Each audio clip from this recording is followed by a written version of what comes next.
कल्याण डोंबिवलीत दोन वेगवेगळ्या घटनांनी एकच खळबळ उडाली आहे।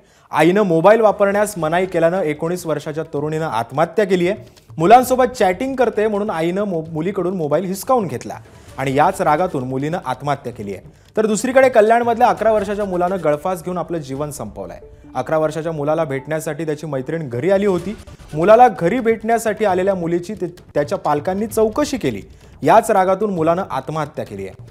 तिला सोडण्यासाठी आई वडील गेले आणि मुलानं गळफास घेऊन आत्महत्या केली।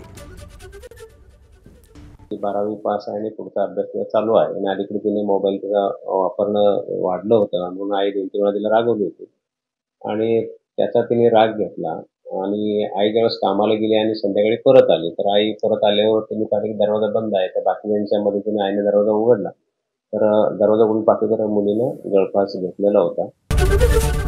एबीपी माझा, उघडा डोळे बघा नीट।